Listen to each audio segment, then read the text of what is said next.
Welcome everybody to another episode of Outwired. Did you see I fixed the intro? I actually remembered to do that. It didn't go to black. I didn't have like an awkward silence, anything like that. So actually did my job for 1 week. But super excited to be back here with you. I think this is what, episode number 6, guys, something like that. Yeah. Yep. So Wow. Yeah. we got a lot of cool stuff to talk about today. I'm excited to talk about, we're going to talk about some macro and micro trends, kind of the difference between national and local, what you should pay attention to in the national level, what you should pay attention to in the local level, maybe even go into like how we find some of that data, or how you can find some of that data. So we'll have Scott touch on that, and talk a little bit about work campers. Greg brought up that. By the way, Greg, your name is Greg Emmer. You forgot the T on the end. So I sure did. I don't know, oh, look at that. Need our help spelling your name in the future? Just ask, man. We're here. Quite possibly. Let me see. I got my driver's license here. I'll set that out. Yeah. Okay. So Greg's going to talk about work campers and some of the, he's seen some of the struggles of you guys, some of you guys trying to find work campers, and reasons that might be the case this year for a variety of different reasons. So we'll do that. And then we're going to talk about our fun little project and some other things I think that we have on the table maybe to toss in. We'll see where the show goes. But we ran a really cool deep research analysis on how to take $5 and turn it into $1 trillion just through owning campgrounds. So that's a really interesting thing that we'll cover later. But first, guys, what we always do at the beginning of the show, what's an interesting thing you heard or saw or did in the last week that you want to bring up? You want to go first, Scott? Because you were gone last week. Yeah, I was gone. I was out in Arizona and talked to a lot of people in the RV industry, and I think that was probably the most interesting thing that's happened in the last week. I think that would definitely qualify. It was insightful to see where everybody's heads are at. Currently what they're concerned about looking ahead. And just having, a bunch of people from the different parts of the industry together and having some solid, meaningful conversations. But I felt like it was people were listening a little bit, which hasn't always been the case. But no, I felt like people were really listening and really curious about kind of where the industry can go next. And some takeaways. Do you have any takeaways from it, or? Yeah, the industry itself is very, very concerned about the tariff situation. Yeah, as they should be. Okay. And Brian, you're in Canada. You got the thumb screws on the RV industry, but also having meaningful conversations about how to get more people into RVs. How do you do that? How do you sell people on that lifestyle in a way that they've never really had to do? The people just kind of showed up. Generationally, there's a lot of different things happening, and so that's their challenge. And that was the gist of a lot of the conversations we had.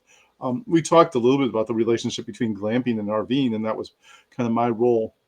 But I don't really see glamping as a big threat, in terms of the individual guest.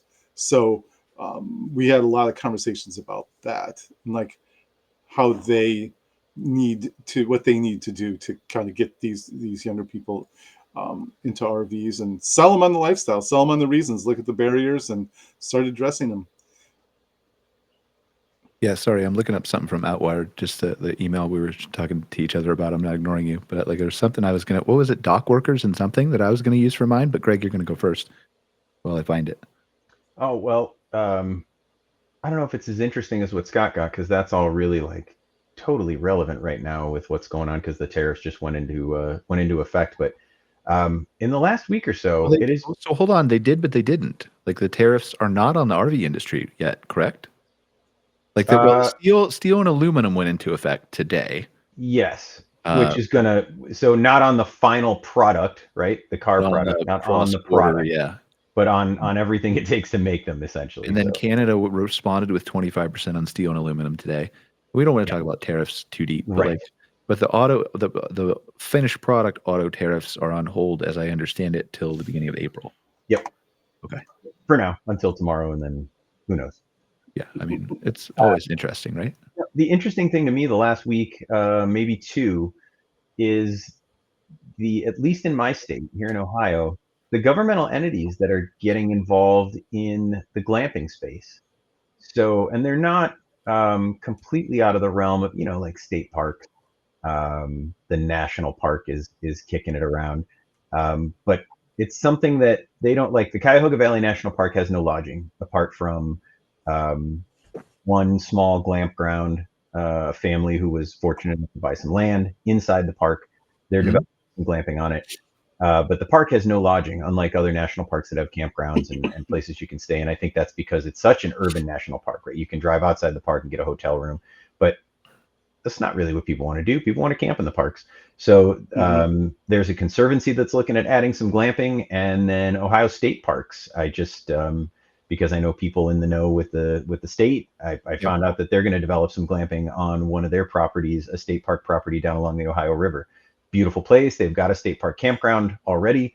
The campground's not super popular. I don't know how well it does, but they're leaning into glamping. So yeah, I thought that was kind of interesting. Glamping is still strong, and I don't know if that goes along with what you guys see, especially you, Scott, with your research. But it, yeah, now even the public sector is going to try to make their way in here in Ohio. Yeah, the glamping with experiences, right? And I want to let you talk about data and that in a second, Scott. But the glamping with experiences, I'm surprised the national parks haven't got more into this in the United States. Canada's national parks actually have. They've put some really cool pods and stuff in some of the national parks, and even the provincial parks and things like that. So, Scott, do you have any data on that? Well, the national parks aren't, mostly because of budgets. They just don't have the budget for adding on a lot of that stuff. And then, as we talked about before, the reliance on the kind of the rangers, the staff, to provide those experiential things, education and such, has always been part of that national park experience. There are some vendors that do some stuff there, but it's fairly limited. So you don't have it, kind of across the board. Again, it depends on their budgets, but the national parks themselves, bless you. When you go in, there's a lot of times there's a visitor center, and sometimes there's movies. Like you can go see an IMAX movie at Zion, which is kind of weird, I think. But it's probably something that we'll see how the next year shakes out. With these changes, because right now we're more in the contraction mode than we are expansion. So the state parks themselves, individual states, are doing some great things. That's true. Kentucky, Florida, they have really great. Yep. There's some of them they have programs. They have anyway. They've developed those, and that's why I think. For locals, especially within the state, that's why the state parks are such a great resource, and they tend to rely a lot on volunteers and people within the communities and such. They can it can be anything from I've at our state parks I've seen a presentation on coyotes to a guy making like an owl with a chainsaw on a log, So it's but they also have like nature walks, nature trails, and stuff like that. There's a lot. So I would encourage people to look at the state parks and look at what they're doing as kind of a model. And I should be, to be clear, I should say this is not the national park that's doing it. It's the conservancy for the national park. So it's a separate group. I think they're for profit. They operate gift shops and things within the park. They've gotten a piece of some land, and so it's not the national park. Because anybody out there listening is probably like, how the hell is the national park doing that? They're cutting staff left and right. They are. The national park is hurting really bad, but I think the conservancy is going to be able to move forward with this. Okay, cool. So here's mine, because obviously, it's me, and I have to bring something crazy into the discussion, also because it's Outwired, while you guys are the two responsible people. This is what I came across. So I was watching a video about dock workers, It wasn't intentionally about dock workers, but they were mentioned in an AI automation video. And what they were talking about is, and I don't know if this is the whole United States. I didn't have a chance to look this up, but there was I guess in the last week, there was a dock workers union that signed a new contract to get their pay raise and all that kind of stuff. And I can't, I don't, I'm sorry, I just don't know whether it was Port or nationwide. But either way, it's not the discussion we want to have. But generally speaking, what was in that contract was that some of the workers were getting paid an average of $200,000 a year to work down at the docks, which is a tremendous raise from where they were before. And they, for the next 5 years in their contract, got automation completely outlawed. And Hmm. it's relatively easy to, like, not completely, but like we're a year or two away from like being able to automate most of the things in docks, I think. Again, I'm not a logistics guy, but it's interesting that they were able to get that in. And so what my takeaway from that was, and this is going to sound, well, everything that comes out of my mouth sounds crazy. So I don't even need to preface that anymore, does it? Do I? But I started wondering, like, what is the point? Because if you look at dock workers, the amount of wage that dock workers make controls a lot of the increase in price of the goods that come through the ports. Not all, not even most, but some. And having every dock worker make a significant amount of money, which they're probably worth, to be clear, but at $200,000 a year, I think that will lead to some inflation because people who have their goods go through that port will have to, in some way, compensate for that, whether that's the shippers or the receivers or the people who own the dock or whatever else, right? Does that make, am I following trending economic sense wise? Does that make sense?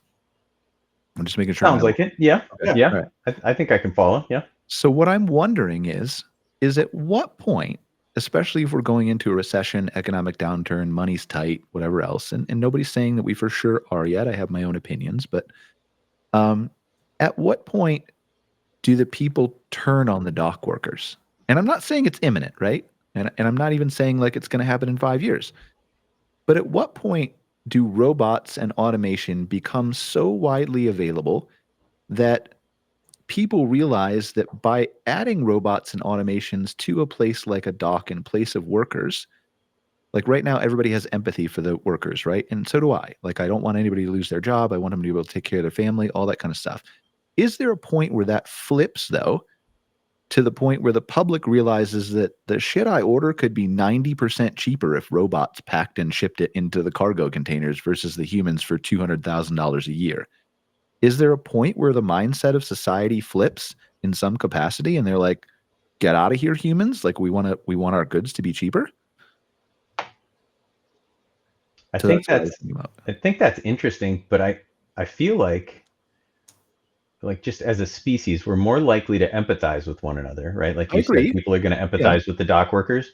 But And when we're going into an so, economic crisis and you can't afford stuff anymore, right? Then it becomes a well, but if all those dock workers lose their jobs and you have mass layoffs, and because I don't know how many people there are, but let's say it's a lot. yeah. Then demand, I don't know. How does that affect the prices if nobody's buying anything anymore because they're all out of I work? don't know. Like I Is mean, that I think it's Yeah, nobody knows, right? But I think yeah. like we're headed toward deflationary costs of everything when robots start making it. Period, right? I think this is a more a Scott question. I should stop talking because I'm getting outside of what I can actually answer. No, no, that's good. That's great. I mean, my view is that it will take quite a bit for people to get to that point, Brian. I Yeah. feel pretty strongly that that connection between the two is it takes quite a bit for that to take effect. But as someone who grew up in the state of Michigan during, there was a time when there was some resentment toward the auto workers because they had really good union contracts, Yeah. and then at that time, especially because during the oil embargo, the price of gas going up, and then the imports from Japan, especially, were coming in really good gas mileage. They were cheaper cars and they lasted longer. So there was some blowback at that time toward the workers. feeling that they were being paid a lot more than, I'm not going to say deserve or anything. I mean, Well, that was the people, opinion of the people, right? Not your yeah. opinion. But yeah, there was some resentment there that they made really good money, and the cars were more expensive, and they weren't built as good. So it is something that can happen. It can. It takes a pretty major thing, Well, and maybe it is that economic. and I'm with you. Like, I think it's going to take a while. Like, I think maybe 10 years. Like, it depends on how fast robots actually scale up. But here's the reason why I think it could happen, because I read another article about the National Park Service and the other people that are being laid off, federal employees, who are going home to their families, who are supporters of government job cuts, and they're losing their job, and their families are cheering this stuff on. And it's just a really interesting dynamic, right? I'm not coming down on either side of it. I'm just saying that is happening in some families. And so that's like, if your family can, like, nobody's saying their family is like, haha, you lost your job, right? We're not saying that. But it's an interesting dynamic that, like, sort of plays to that, I think. So it could happen. And then the other crazy thing that just to throw in real quick was, have you seen the Severance show, Scott? I know, Greg, you said you didn't watch it. Mm-mm. I've seen the first few episodes of the first season. Okay, it gets much better after the first few episodes, Scott, so go back to it. It took me like 2 or 3 times to get through those first episodes, but it gets really interesting after that. Anyway, so the premise of the show, Greg, super quick for you who haven't seen it. I don't know, is it in the future? It must be in the future, right? Yeah. A little bit in the future. But it's about a bunch of workers, and they figure out this brain protocol, like this company does, where they can basically split their conscience into 2. So when they go into work, they're a different person and they don't remember their outside life. And then when they get out of work, they go up like an elevator, and then another consciousness like turns on, and they're back to their out, like they call them innies and outies. So it's really interesting, like from a work, like, anyway, there's a whole like societal story behind it, but that doesn't matter. So I was thinking, like, if we get to the point where, and there's a whole controversy in the show that I won't spoil, but like about how, like, do the innie people have rights? Are they a separate person? Like all that kind of stuff, right? Can they die because they're different people with different life experiences that don't remember anything? Like, and is that murder? So it's really interesting. But I was thinking, like, as we develop these digital personas, as we begin to have AIs that can act like us, sound like us, talk like us, have our memories, take actions on our behalf, go to Zoom meetings, maybe do podcasts, whatever else, right?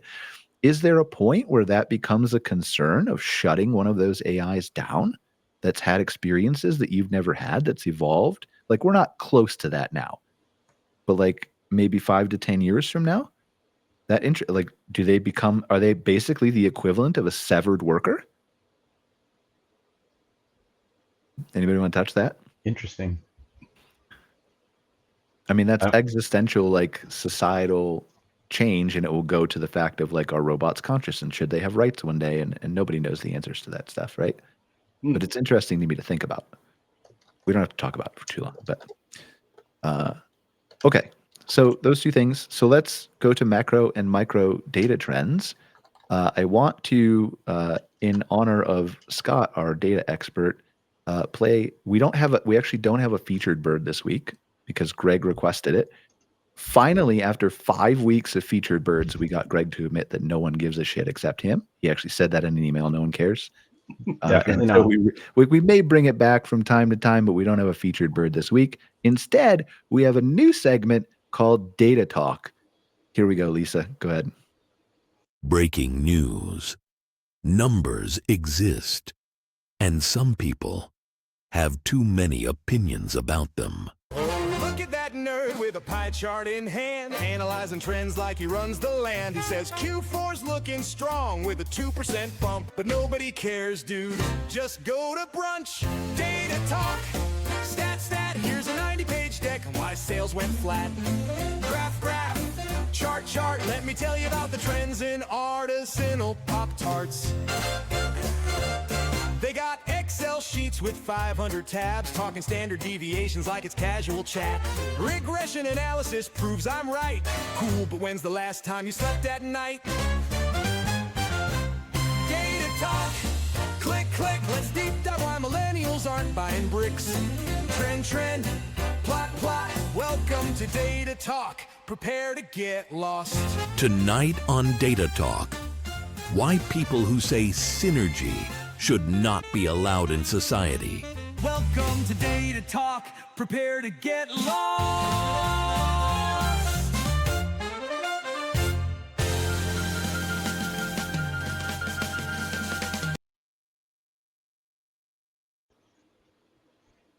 What do you think? Beautiful.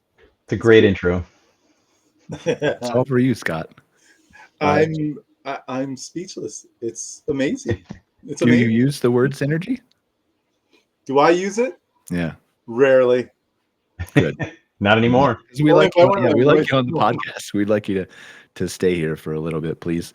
But for those of you who aren't familiar with the show and all that, like that intro, the song, the lyrics, every piece of video clip, 100% AI, all AI generated. So really cool things you can do with AI already. The industry's moving really fast. So, all right, let's dive into macro, micro. Where do you want to start, Scott? Wow. You know, the leaping off point, I think, on this topic is simply, when people can, if we wanted to even look at it from an economic perspective, like when people say, say things like inflation's up, is, what does that mean nationwide? Am I paying more for things at a local level? Obviously everyone wants to talk about eggs. That's your, inflation may be rising, egg prices are up, that hits you. So there's your macro, inflation's up. But Your you gave a micro. good example. Yeah, like you're going to give. I'm probably going to say it. I should have just let you talk. But so essentially what I think what we want to talk about today a little bit though is, what are the macro trends? What are the macro ideas? What are the macro the metrics that are being reported out there? And does it affect you? If you're a campground owner, does it affect you? If it does, how? And what can you do about it? And should you do anything about it? And an example here could be that, if we say overall, let's just look at the last RV report that came out the other day that said retail sales were in January year over year were down. Retail registrations, Registrations, yeah. they were down 6 or 7% again. Mm-hmm. And so there you have, it's like, okay, overall the industry, registrations are down, but if you own an RV dealership, you may be sitting there going, but that's not affecting me. It's like my True. sales are up. So there's a little bit of a disconnect there because you're at the micro level. Your market might be thriving, and where in the pocket that you're at might be doing things might be a little different. However, you should still pay attention to those macro things because it could be lagging in your market. It may be lagging today, but tomorrow it may hit you. And then, so from there, what you need to do is look at what is impacting this. Why are registrations down? Why is that? And how does that affect me? So, if registrations are down because there's lack of interest, that people are changing their behavior, you should probably pay attention to that. Even if your sales are up, you should probably pay attention to that trend because, you may get hit with this later. Maybe it's not happening now, but it will happen. Yeah. So let me ask this: like, if you're like, obviously, we all pay, not all of us, but most of us pay attention to the national news, whether it's CNN or Fox News or MSNBC or whatever website that you're on that you're reading your news. And they all have different stories, but there are common stories and threads that happen on all the news organizations. And it may not be RV shipments, but it's inflation or egg prices or things like that. So if I am, our audience, RV park owners, RV dealers, stuff like that, if I'm somebody in the outdoor hospitality industry, how do I look at something that's macro and determine if I need to pay attention to it from a micro level?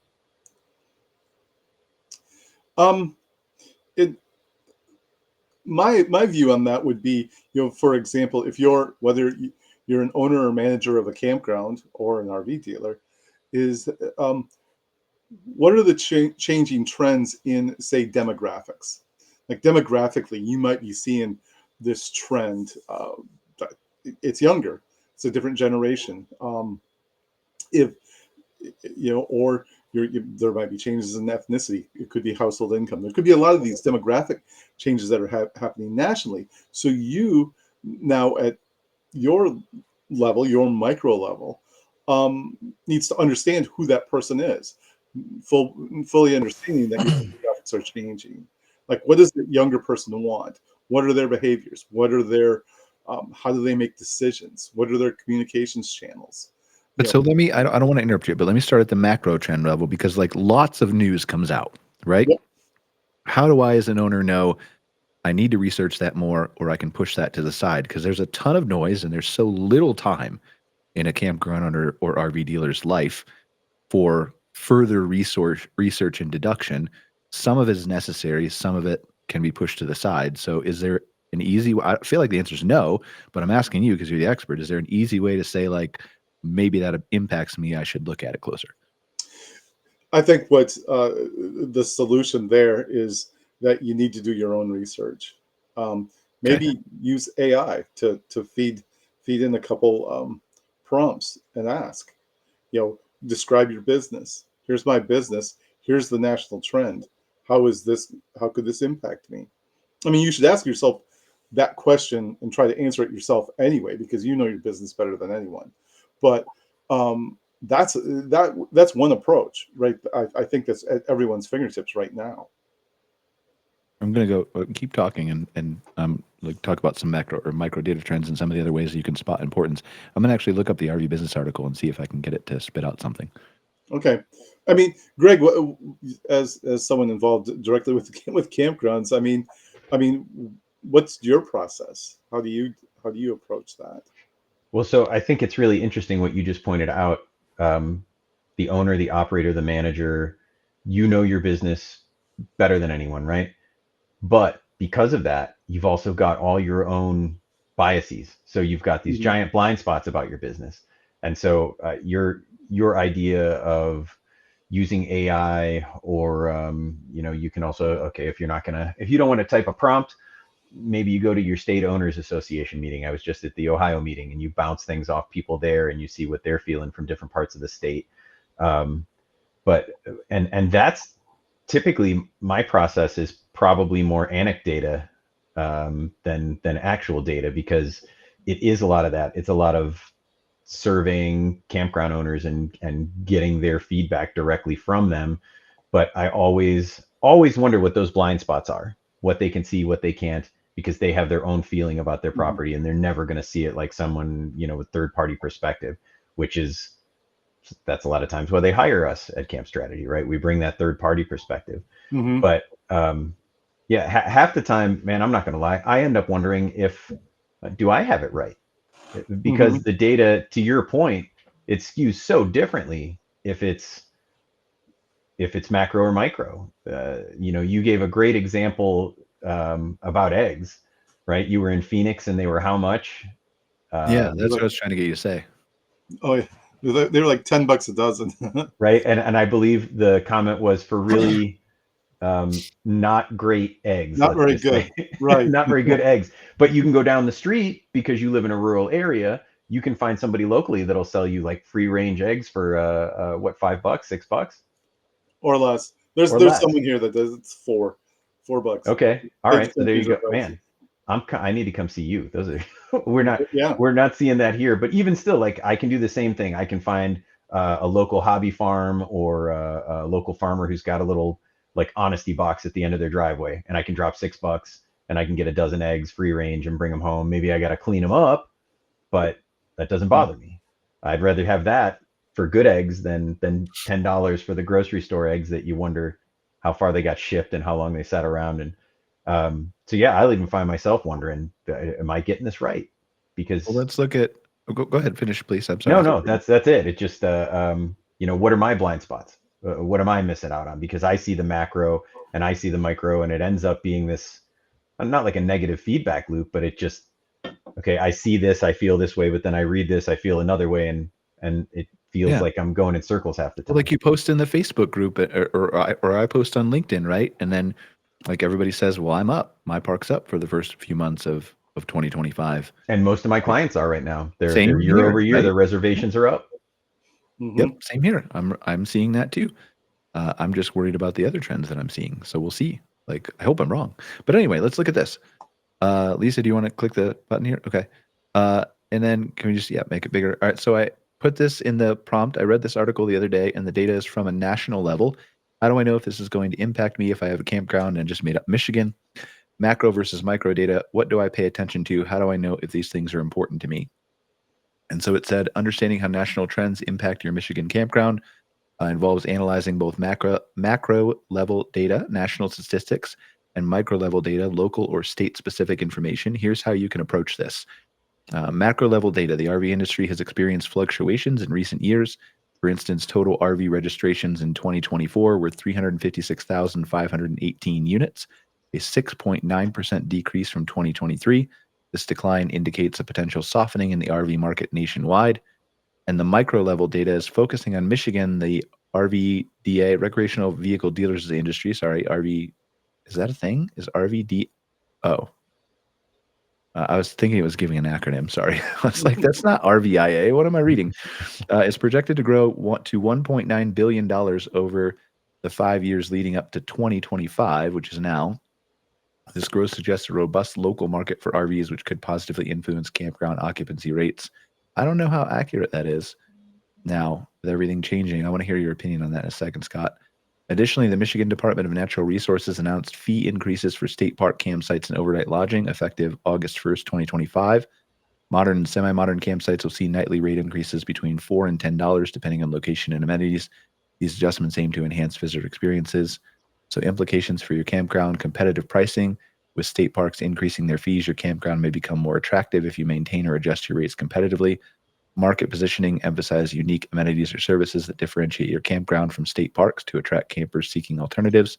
And monitor local demand. Keep an eye out on local RV sales and camping trends to anticipate changes in demand and adjust your marketing strategies accordingly. So I want to hear your thoughts on that data, but that feels like good advice, right? Yeah. All right. So what do you think, Scott? I think it's a little optimistic at this point, in terms of the growth, overall, and especially looking forward. I think it's, especially given where we're sitting right now, because like interest rates and the cost of making an RV is going to go up. It's the notices have already gone out. It's going to happen. So by potentially like up to 50% if if the parts are crossing the border. Yeah. So it's going to be a substantial increase in the cost. So it's going to suppress the market a bit. And that, again, macro versus micro, when you're looking at your local dealership, you may want to make an adjustment on the type of RV that you're selling. I'm just throwing that out. I'm saying it's like, but that may be something that you do. And at a campground, you may need to prepare for more people showing up to camp in tents, and that maybe they want cabins, or they're going to be in smaller RVs. But also, the price of tents goes up too from the aluminum in the poles. Like not much, but like still, like in a down economy, like $5-10 is a lot of money for some people. Yeah, I think because of the lower entry point overall, the tent not going to have as big of an impact. You're right. Yeah. But some.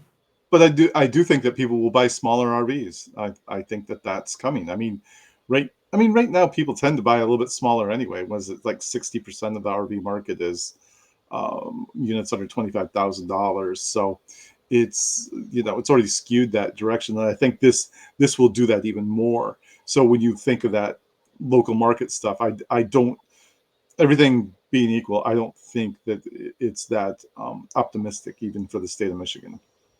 Yeah, I mean, I agree with that assessment, but it's still an example of how you can find that stuff to pay attention to, right? And it doesn't mean that like just by using ChatGPT that is your answer, as we just talked about.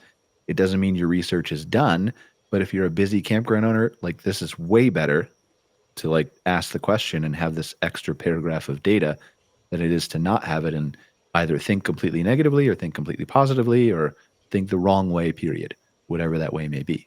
And you can add a follow-up question to it too, about recent events and how that will impact them. Yeah, I talked to Scott Barr. He's totally negative and a Debbie Downer, and I just think that you're wrong, ChatGPT. No, um, but so like outside of the economy, though, like this is a whole further trend besides just financials and tariffs and the RV industry's shipments being up or down and the inventory being up or down and the registrations and all that stuff. It's a broader picture of like, how do I look at behavior flows and whether people are staying closer to home or traveling farther away or going to the national parks, like we had that conversation a few weeks ago, or not. And so all of this is going to require some level of research and reporting. And I think that's where I hope, Scott, you and we've talked about this, but I think we'll try to double down on this now with some of this. It's more important than ever to have this data, but work on something like a state, regional level reporting structure that we've talked about, but figuring out ways that we can do deep dives into that stuff and provide some information that it just doesn't exist out there. And we know how to do it, like with your eyes on it and other people in the industry. We know how to do it very well with our advanced AI models now, to where it just wasn't cost feasible to provide before. Like there's just no way that you could do it and make it free to everybody from a feasibility or from just making it feasible. And I think now it is, even if it's not as good as human creation for $100,000 or whatever it might cost, or $50,000. As you've said multiple times, and we talked about on the show, it's 95% accurate, right? Yeah. So I think there's just a need for people to get some of that more data into their hands. That's like, some people will research. Most people won't. And it's not because they don't want to. Some of it is. But some of it is they don't have the time. Some of it is they don't have the resources. Some of it is they don't know how to use ChatGPT. Some of it is for whatever. Pick your reason, right? So how else can you kind of discern, like, are there any red flags that you can kind of point to people and say, like, you definitely should pay attention to something like this? Because we've been hearing about inflation for 2 years, for example, right? And inflation has impacted camping and campground attendance and all that, but not to the point where it appears like it's going to do it this year. So how do I know that now is the time to pay attention to the inflation is up, even though inflation is down to 2.8% or whatever came out today or yesterday? The market is all happy about, where it was up 6% or whatever the number was 2 years ago, but like people were still camping and everything was fine. So like that's the point where I'm trying to. Is there any advice we can give to owners to say, like, this is something that at this point you should pay attention to? From my perspective, there's two factors at play. There's the economic factor, and then there's kind of the external environment factor. And so what you have is, sometimes even if the economy's down a little bit, people will still come out and camp. It's a less expensive way to travel and to stay and vacation. We know that. We've seen it. We've tracked it throughout the years. Yeah. When you have an overlay of, I always call it like national stress, but anxiety. We had it last year with the election. We're having it right now with, what's the economy going to do? What's the effect of these tariffs? All the shutdown, the layoffs, all that kind of stuff. Those overlays. There's, I was talking to someone about this earlier. It's like the stock market hates uncertainty. Yeah. And so the VIX index. Yeah. And so do people. To people, it's a little different, but when there's uncertainty, they stay home. And that to me is, it becomes a challenge how to get these people to come back out, because that's where your marketing and your messaging and everything comes in. It's like they're feeling stressed and they're going to want to stay home. When the stress and the anxiety gets a little bit too high, that's what I would watch more than anything. It's consumer confidence. Yeah, we need people to feel good, It's kind of like, back in the day during the Depression, they always say the best thing that FDR did was he did his fireside chat and told everybody, things are going to be great. We got this. Put your money back in the banks. You're all set. And him instilling that confidence back in the consumer market is what helped, kickstart things again. So that's what we need. We need people to feel good about going out. We need them to feel good and confident about being able to show up and stay at campgrounds. And it may be that there's a big opportunity for private campgrounds here to kind of, step up and say, we're the resource for you. This is it.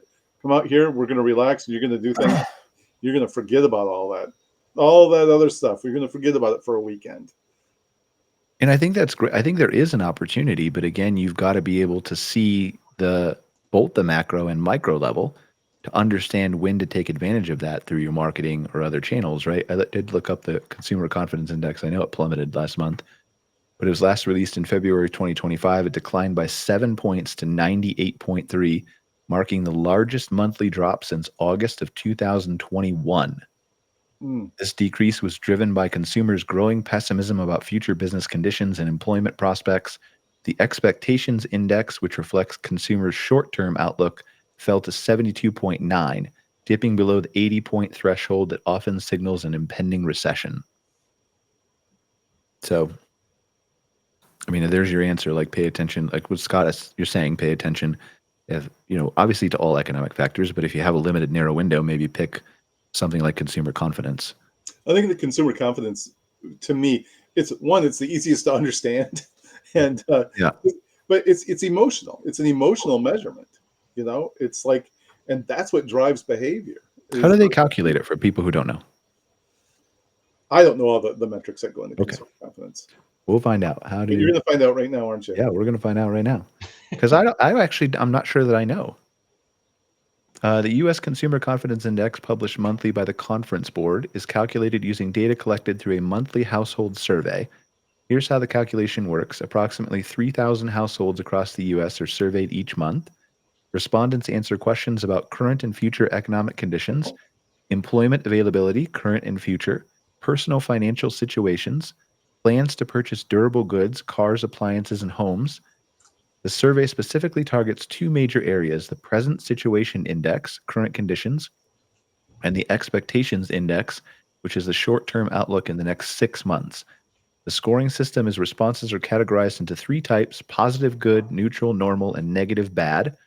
The formula used for each question is typically whatever that math problem is. Index component equals, I don't know, it's not worth putting it up on the screen. Positive responses over positive responses plus negative responses times 100, whatever data Scott person knows what that means. This gives a measure called relative value, ignoring neutral responses. And then these individual measures, e.g. business conditions, employment, income expectations, are combined into 2 major sub-indices: Present Situation Index, Expectations Index.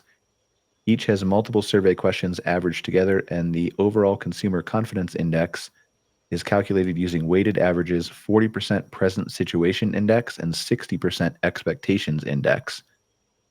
And you interpreting the index. Above 100 indicates optimism. Below 100 signals increasing caution or pessimism. And why it matters to your business: the Consumer Confidence Index helps businesses predict consumer spending behaviors important for discretionary purchases, including RV travel and campground visits, because I did it in the same conversation window as the Michigan thing. A decline like the recent drop to 98.3 suggests consumers are becoming more cautious, potentially impacting demand for leisure and recreational spending. Monitoring this index helps you anticipate changes in consumer demand and adjust your strategy accordingly. So there you go. Learn something new every day. There you have it. What else should they pay attention to besides consumer confidence, Scott? There's you can do a quick search, a Google search too, on the travel price index too. That one's a little bit more simple. It uses gas price, like 3 metrics: gas prices, and I think I forget the 3, to be honest with you. Isn't it gas, hotels, and airlines or something like that? It's something like that, and airfare. the 3 major. Yeah. Yep. The travel price index, and I ask it to make me understand like I'm a seventh grader because I'm not as smart as Scott. The travel price index is like a special thermometer that measures how the prices of things related to traveling change over time. Think about things like hotel rooms, airplane tickets, gasoline, rental cars, and even campground fees. Anything you spend money on while you're traveling. TPI is calculated. Imagine you take a big shopping cart and fill it with everything you buy during a vacation. For example, hotel rooms, food and drinks, gasoline, airline tickets, rental cars, tickets for parks or attractions.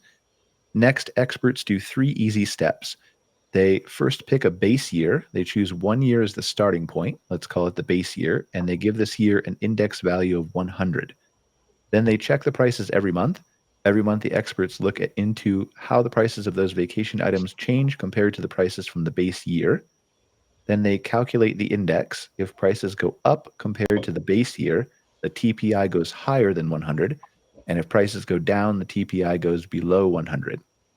For example, a TPI of 105 means travel costs went up by 5% from the base year, and 95 means they are 5% cheaper than the base year. So with that, now thinking about the travel price index and how, okay, this is a macro thing, but how should you pay attention to it and why?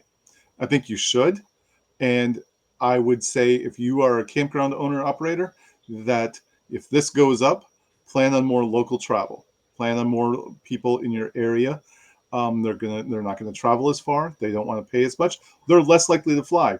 In some instances, if this metric goes up a decent amount, camping, glamping will increase because this affects that person who has a lot out of pocket to travel. Again, especially the longer distance travelers. So if in your area, thinking about your marketing, thinking about local marketing, travel price index goes up, hit the local market. Because people aren't gonna, they're not gonna fly, and hotel prices and stay in hotels. It's like, run a promotion. I think that one helps a lot. It says, I ask it to give me one paragraph, apply it to a campground owner, key takeaways locally in one paragraph. As a campground owner, paying attention to the TPI helps you understand if the overall cost of travel, we talked about that. If the TPI is high, it means traveling is becoming more expensive, and you might notice fewer guests, shorter stays, or visitors looking for budget-friendly alternatives, prompting you to consider, as you said, promotions, discounts, or adding value to attract guests. Conversely, if the TPI drops, indicating cheaper costs, your campground might benefit from increased visitor traffic, giving you an opportunity to maintain or slightly increase your pricing. Always monitor local travel costs closely, especially gas prices and regional lodging rates, to adapt your marketing strategy and pricing competitively. And there you have it. Greg, thoughts? Campground owner, Greg? Or consultant, Greg? I don't know that I have any thoughts. Well, okay, so let's take this from a Greg consulting standpoint, right? Yeah. If a campground comes to you and says, listen, Greg, I'm concerned about the economy. I want to, like you did a feasibility study for me a few years ago. I kind of want to revisit this and see how do I pay attention to this? What do I care? So how do you advise your clients in that situation?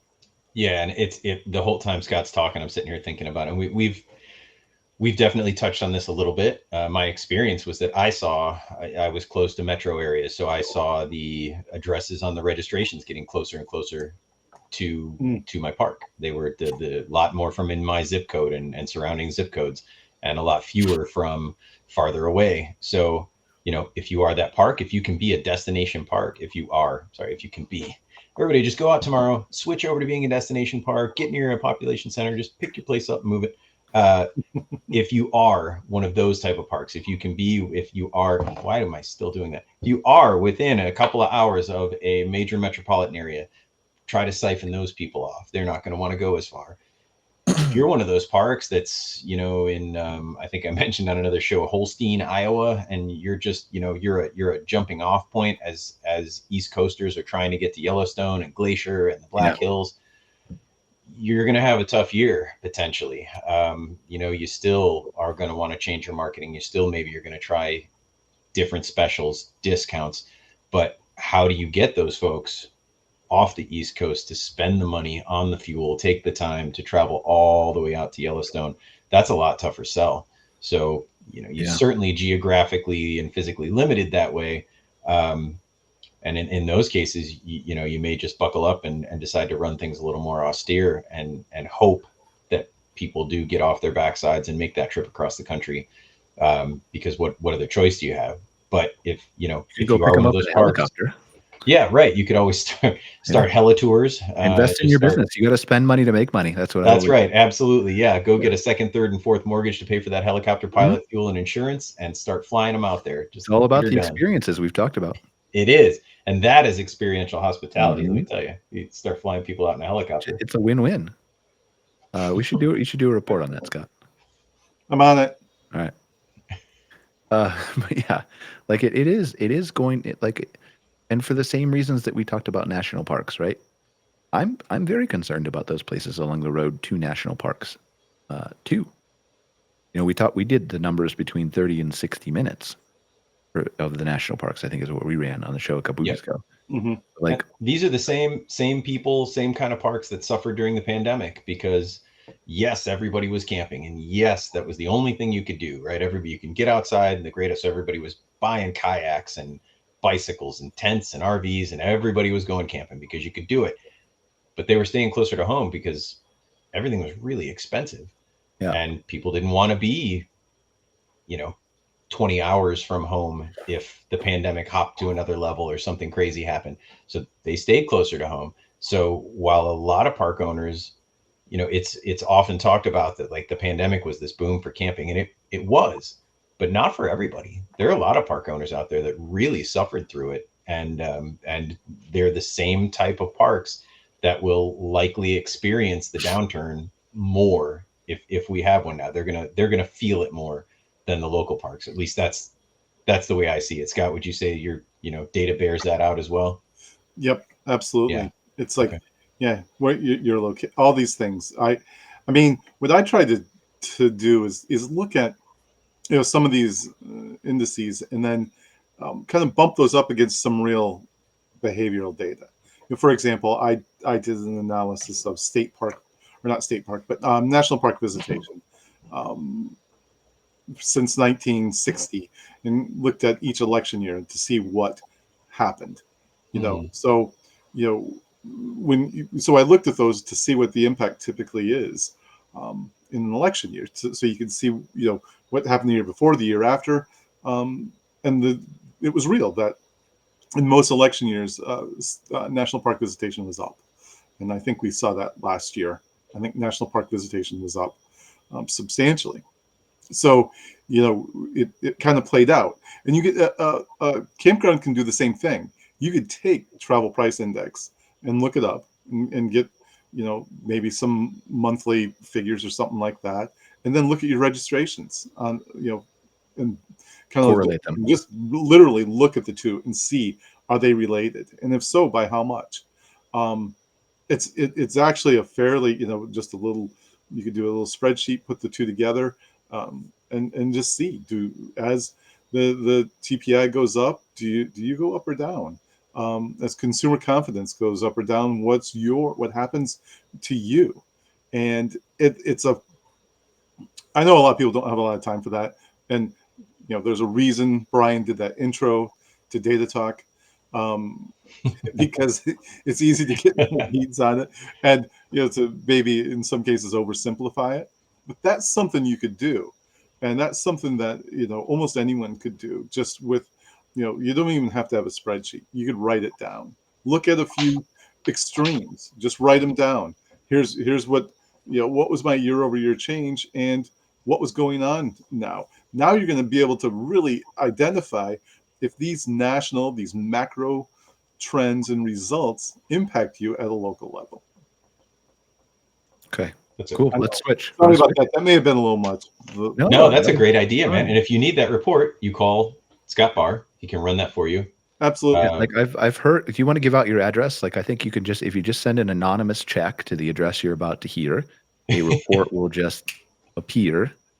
It's magic. And that's how, So if you don't have the time to research it, that's it's somewhere in Maine. So just, That is a fantastic idea. Why not go back through your historical registrations? You got historical data on the TPI and the consumer confidence. What are they doing? Are they moving together? Are they moving away from each other? It's a great idea, Scott. And if you don't have time, take it and put it into AI. Like, we don't have an example to show you, Yeah. but like you can upload an Excel spreadsheet or a report to any of these AI models, and you can say like, here's an image of the chart of my reservations and how they've waxed and waned or whatever over the last 2, 3, 4 years. And then here, I want you to compare that to the historical TPI over the same period and let it go to town. It's a great idea. So, okay, let's, do we want to switch to work campers? Sure. All right. So, I'm going to step away for 1 second while you talk about this, Greg, but just set the stage for why you wanted us to talk about work campers today. And I'll be back and we can share some of the data I pulled and some other things. Yeah, right on. Yeah. So it's always a struggle for campgrounds to find staff unless you are near one of those major population centers or you're an in-town type campground. If you're out in a rural area, it's tough. Your labor pool is small. And so I just thought it would be interesting to talk about this because it's one thing that tech can't totally solve for. You can have all the AI automations you want. You still need somebody to clean fire pits and you still need somebody to answer the phones. Well, mostly. Okay, so the AI can solve for that. But it just seems to be, it's getting harder and harder to find work campers. At least my experience talking to my clients. And it seems to be this year, for some reason, it's even accelerated. And I have my own ideas about that we can get into after Brian shares what he wants. But I wonder, Scott, do you have anything on that? Have you spoken, do owners bring that kind of stuff to you? Do they ask you about the labor market or what they should be paying? Like, do you ever do any studies on that as far as labor at campgrounds or glampgrounds? We don't get into the weeds too much on it, but we also do take those kinds of questions quite a bit, and so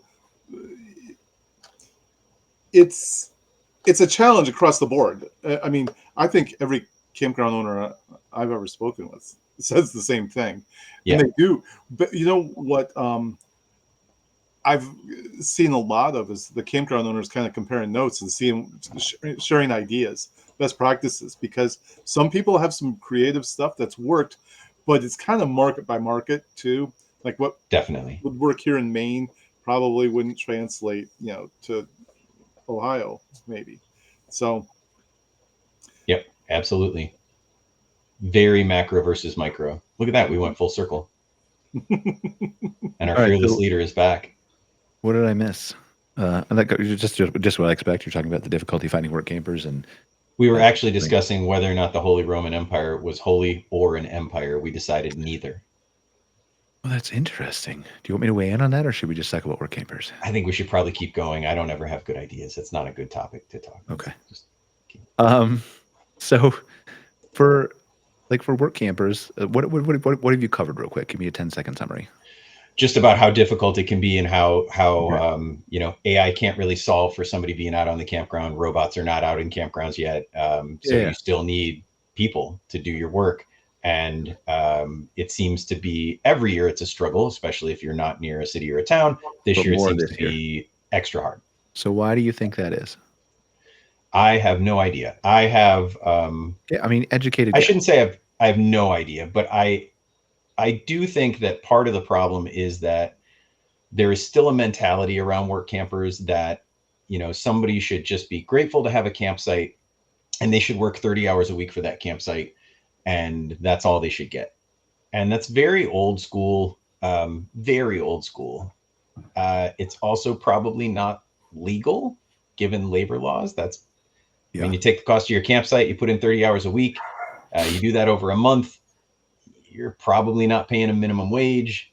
There's all kinds of problems. That's not even touching the whole contract versus employee debate either. Correct. Which most work campers do not work. I mean, okay, I can put that guy, I can make it so that he's a contract worker, not an employee. But then I can't control his schedule because you can't make a schedule for those contract workers. Or exactly what he does or how he does it, or so it's never a good idea to have a work camper as a contractor. It is not. In fact, if anybody's listening, if there's one thing I can tell you flat out without a doubt, you need to put them on your payroll, and you need to be paying them something for the hours they work. A straight trade where they are not getting paid and they are not in payroll and you are not paying workers' comp for them if they don't get hurt.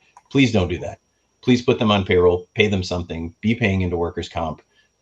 If something happens Channeling to that like employee, Christine Taylor, like just grimacing at the screen as we talk about this right now. yeah, no, she knows. She's. Yeah. I think she'd be down with this. I think she'd be all right with it because Oh, no, we're there's a telling these people do the right thing. Grimacing at the right? people who like do this still. Yeah. Oh, yeah, for sure. Yeah. For sure. I hear the hounds of Bar going off in the background. I love it. I think that's what I hear. Do I hear the hounds, Scott? Yeah, that's why I muted my mic for a second. Yes. That's too bad. That's okay. That's probably the most interesting thing that anybody hears on this show every week is Scott's dogs barking. That's my guess anyway. That's why they didn't watch last week. They came on, they were like, that's oh, right. Scott's not here. So pay them, get them on your payroll. But I think the other part of the problem is, and Brian, you take it away, based on what people do want to pay, if they are paying out above the site rent, it's probably still not worth someone's time to come to your place and camp if you're not. You're asking them to work pretty hard in most cases, cleaning toilets, shoveling fire pits, doing all the things you do around a campground. It's not easy work. If you want them to work hard, you need to pay them well. So Brian, talk a little bit about what you saw this week as far as the dollar amounts. Yeah, I mean, I think before I get to that, just briefly, I think like this is important regardless of whether it's a work camper or a worker, is this wage that we'll talk about, right? And there's, I recognize this is going to be controversial. I'll probably get some hate mail after this, right? I will too. Yeah, no doubt. But guys, you got to think about what is a living wage for you. And years ago, I did this exercise with my parents, with my mother specifically, who is still probably irritated with me if I bring this topic up to her. They used to own a couple Subways in upstate New York, and they were complaining about, and this is years ago. This is probably 10, 12 years ago, right? But at the time, they were talking about like paying people $9.50, $10 an hour, and how that was just too much money, and they couldn't afford the food and all the things. And I said to my mom, I was like, Mom, can you live on $10 an hour? No. Well, why do you think your employees can then? And that's the disconnect, right? Is people like don't think about that. And I recognize that this is a broader topic. You know, there's lots of nuance here. Yes, I understand your expenses are going up and it's hard to raise rates. And like, it's the same reason it was hard for my parents to raise the price of the foot-long sub. You know, even 20, 30 cents, that impacts how people will go and where they choose to eat and even what Subway they go to, right? If they're the only people doing it. So there's lots of thought that goes into this, but you have to start at that base level of like, you've got to be willing to pay people a living wage and understanding what that is in your area. And so what I saw in one of the Facebook groups after you had proposed this, and I think it was actually posted in the group before you posted it. We're not going to share the actual post for the privacy of the person and all that kind of stuff. But I'm having trouble finding work campers this year, the common theme that you're talking about, Greg. And I don't understand why. It's just a real struggle. And so then the comment thread, that was all the post was. And then the comment thread underneath that from the other owners in the group went down into the fact of, well, how much are you offering for the job? And the guy said, well, we're willing to pay for their entire site and all their utilities and $900 a month. And one of the people underneath that said, well, like, I can tell you right now, like, I'm not even looking at your job because I currently am a work camper and I make 3 times that plus my site, plus my utilities. And so I think there's just, again, I'm not saying that everybody is coming in at $900. We're not saying that we're lumping people into that. We're not judging anybody specifically, but there are people out here. I don't know whether it's a lot or a little. Maybe you have a better sense of that, Greg. But like, this is happening out there, and you guys need to understand this. So let's share my screen real quick, Lisa. So we took this into ChatGPT Pro, and you can see my conversation earlier. Do goats eat grass? That was on the MC Fireside Chats, Greg. I know we have a little on-off thing about goats, but so I put this in here. I said, I'm having a discussion on a podcast later about work campers, the type of people campground owners would recruit to work on their property, typically in exchange for trading an RV site, perhaps paying their utilities, and a monthly fee that is supposed to be a living wage. Often these owners don't take into account things like cost of living, inflation, the M2 money supply, which is the printing of money. We've talked about that before, that is increasing and thus decreasing the purchasing power of the US dollar. Start with what year it would make sense to trade an RV site, assuming it is $700 a month in value, which Greg, you said is a little bit low. It could be. It depends on where you're at, but it's still a fair number for a smaller park, especially. Okay. The utilities for that site and a $900 a month wage, just based on the Facebook post. We're looking for what year that would have been and why, accounting for all of the above. Then walk us through each subsequent year, accounting for all of the above, and share how that wage growth would need to be at a minimum to keep up with the cost of living. So it thought, this is like one of the really expensive thinking models, it thought for 4 minutes and 30 seconds. And this is what, like, we'll skim this. We're not going to read the whole thing, but for the benefit of the podcast people, below is a way to think about the question of when it would have been reasonable to work at a campground for an RV site valued at $700 a month, sites utilities plus a $900 a month cash wage, and how the arrangement would need to keep pace with inflation and cost of living growth over subsequent years. So understanding the total compensation package, and Scott, please weigh in on this if you want to say like our data is high or low or anything. Same with you, Greg, because this is your conversation. RV site is a $700 a month value. Utilities, we're assuming these might be worth $50 to $100 a month, but we'll just treat them as part of the site's overall value. Some owners say utilities included, others only cover partial. For simplicity, let's keep the site at a flat $700 now. Cash wage is $900 a month. This yields a total compensation of roughly $1,600 a month if you consider the $700 site as in-kind payment, or $19,200 per year. So already your annual wage of $19,200 to me looks suspect. What do you guys think? That's poverty level, I believe. Yes. Yeah. Yes, it is. Yeah. So now, like, obviously, I can hear it already in the hate mail that I'll receive. Is the well, we're not necessarily paying them a living wage because they're retired and they're on Social Security, right? And that is, I think, that's a fair argument, right? It is definitely fair, even if they're not retired or on Social Security, especially if you're a seasonal campground. Okay, I can't pay you necessarily a living wage. Yeah, I think that's fair. Okay. So we'll have to run those numbers after this and see what that makes sense for, Greg. I'd like to hear your input on the prompt. So for the purposes of this, though, we're just talking about a living wage. So many people look at this arrangement and say that's not enough in 23 or 25. The question is when it would have been closer to a viable living wage. And then it goes through like inflation and the money supply and historical trends. A quick way to do a backward check is to say if I have $1,600 in 2023, that might be worth around $900, give or take, in early 2000s dollars because of roughly 75 to 80% inflation from 2000 to 2023. That means that a total monthly compensation of $1,600 in today's money is similar to about $900 back in 2000, 25 years ago. In 2000, a person making around $900 a month plus a lower valued RV site might still have been pretty tight on money, but in many lower cost of living areas that could be borderline feasible.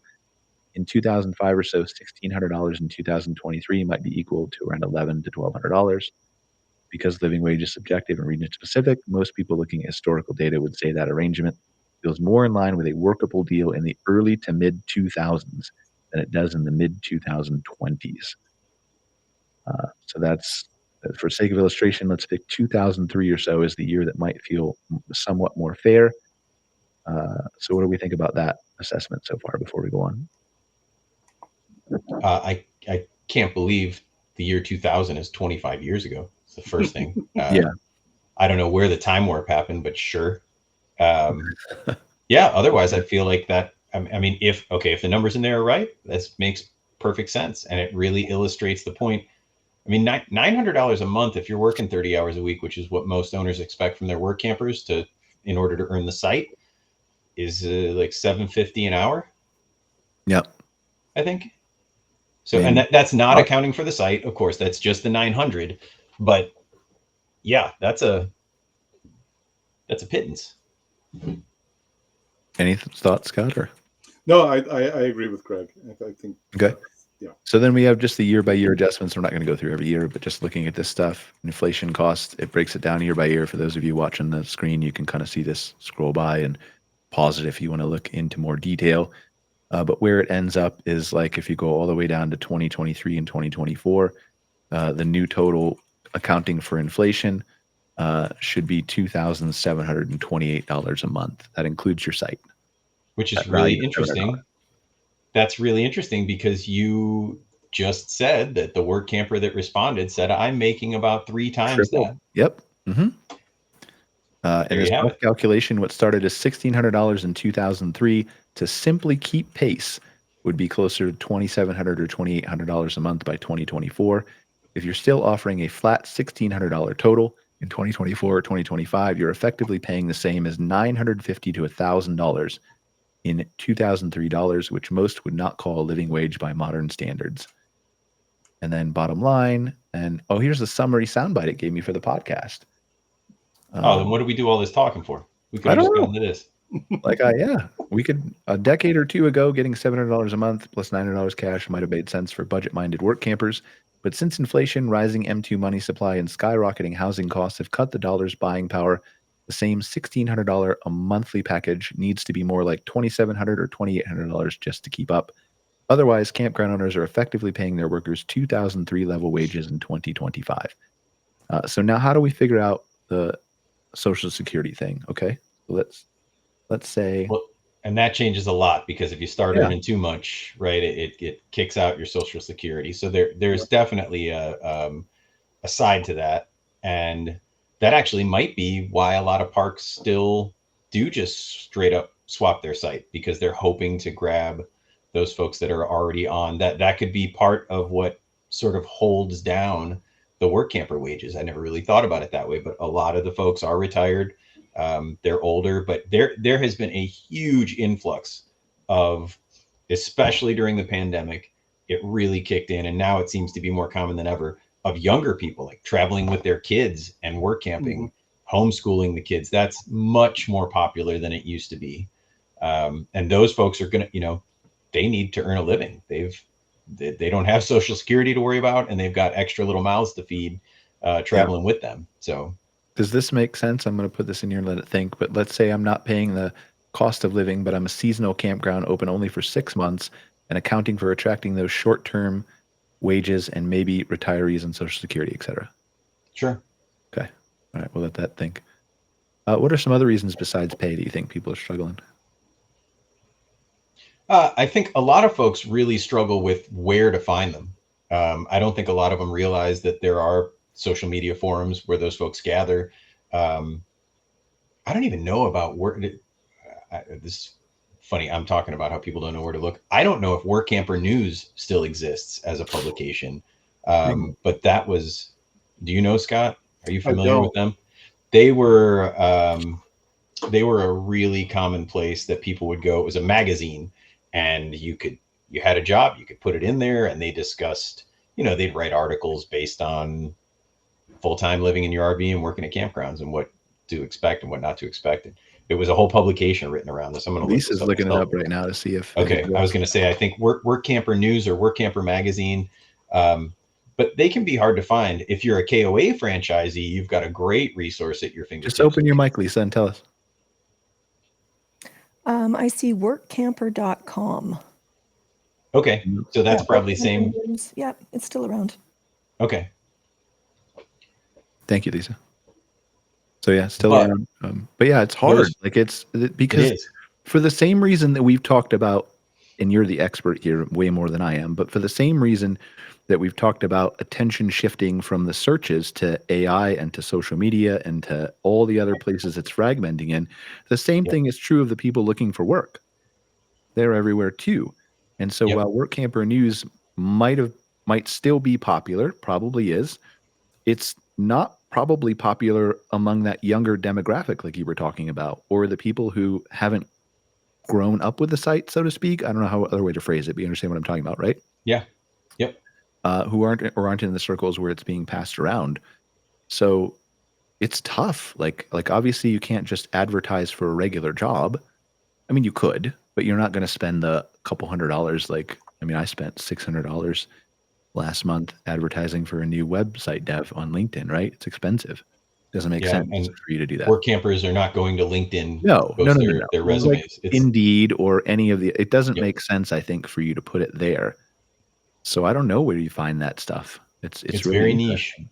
It's very niche. A lot of it is word of mouth, and the timing of it is very, like, when I became a KOA. I mean, I had used work campers before. We became a KOA in 2012. I really started to use work campers because when we transitioned to KOA, I knew I had a lot to learn. So they have an in-house like referral system, essentially, where the work campers who are experienced in the KOA realm from working at KOAs can post at the Work at a KOA website. And as an owner, I had access to that. But I can tell you this, if you don't find those people as early, some of them, I would start looking in May or June for the next year, because the best ones were already tied up.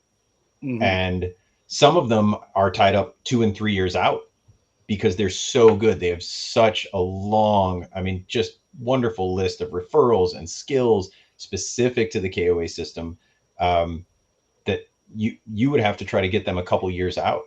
And most people, I shouldn't say most, a lot of folks are looking now way too late. If you're in the north and you're ramping up, you're getting ready, you're going to open in mid-April or early May, you've missed the boat by almost a year. You need to be searching for those work campers basically a full year in advance to lock them up for the next season.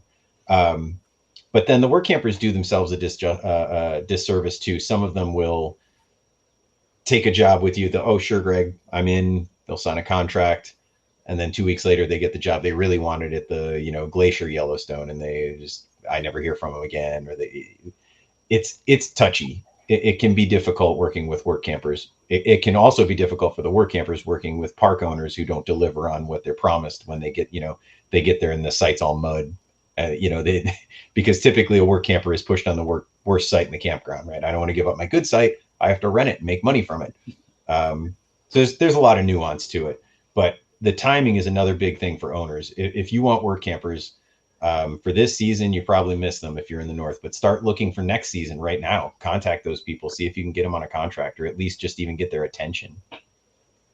So why, if it's so difficult to find them, do owners go down this path versus Because just it's hiring like, locally? because if you get a good one, it's a total cheat code, because they understand it's very, campgrounds are pretty specific in the work they want you to do. And a lot of it's tough and a lot of it's dirty, and it's kind of hard to go. I mean, you might be able to hire some high school kids to do some dirty work, but you might lose them halfway through the summer because they're bored with it or it's too hard. Campground workers know what to expect from campgrounds. It cuts down the training time needed for an owner to onboard them, because they likely have done some of the work before. And if they've got a lot of experience, a lot of work campers were full on park managers. I had one that was so good that she trained my entire staff, including me, on how to use Campsite before KOA rolled out K2 when we joined in 2012. I went to KOAU, I learned it. I hired Carol and Don Six, and if you guys are out there, you're still two of the best work campers I've ever had in my life. I miss them both. Carol trained me and the rest of the staff on Campsite. That was invaluable. She got a raise her first week. I was like, oh, I am not paying you enough. There's no way I can afford to lose you. You get more money this week and for the rest of the summer, just on, because she saved me so much. So it can be a cheat code bringing them in. So I thought, and I was looking this up. You don't have to share this again, Lisa, but I was looking this up. I thought we fucked up. Like, I thought I fucked up, because when we talked about the whole, like, oh, well, now they don't need to make a living wage, and now you're only paying them part-time and all that kind of stuff, I thought for sure, like, I had done the calculation wrong, and this guy maybe is closer to right than I thought, and, like, maybe we were attacking him for no reason. Like, we weren't really attacking him, right? No. But and so no, but we're still, like, then it flipped back. So the answer is still, like, and if you think about it, it's true. You still should offer $2,700 to $2,800 a month for those 3 to 6 months. Just for the 6 number is months. still the same. Yep. It's just the yearly compensation is less. Mm-hmm. So, Yep. yeah. I mean, if you can get $12 to $15 an hour starting at a Home Depot or a Giant Eagle It's stock, more than that's that a now, grocery man. store chain near me. A lot of places. Right? Yeah. What's that? It's more than that now. The minute, like the In minimum some wage might places, not be, right? but yeah. If you can get that doing those things, and now you're going to ask somebody to, go out and do your courtesy patrols at midnight and make sure the park's quiet, and in that time they're going to have to run into unruly campers, or they're going to have to plunge a toilet, or do, yeah, that's you're going to have a hard time And the tough attracting part about it quality is, work. yeah, but the tough part about it is the inflation, like we've talked about before on this show, Yeah. is the printing of money. Like if you look at like, well, $15 an hour, and this was reasonable. We were hearing these stories in the early 2020s of McDonald's and Walmart paying the $15 an hour. Yep. If you look at 2021 and 20, when they printed 25% more money than existed before, like they just poofed it into existence. If you raise that by 25%, that's $20 an hour. Like, so I get it. You're looking at it like from everybody else's perspective. Your perspective is the same. You also have 25% less dollar value as the campground owner. Yes. But you can complain about the high cost of goods, but you shouldn't be complaining about the worker demanding the $20 an hour, because that $20 is worth the same as 15 was in 2019. To them, the same purchasing power. Yep. There you have it right there. That's in a nutshell. That's it. And I can't believe I did this, but I was paying $12 to $15 an hour to start my work campers in 2019, because I knew that it was the only way I was going to get quality ones. I wanted those really good ones. So I started looking a year or 2 years out, and I started paying that rate. And yes, my wages line definitely increased, but the service that I was able to give my guests, Mm-hmm. and the time that I actually got to have a day off a week, which Because you could felt trust the crazy. people because you paid them more. Correct. Hmm. So yes, there you got to make money. I get it. Not everybody can do it. I'm certainly not saying you can.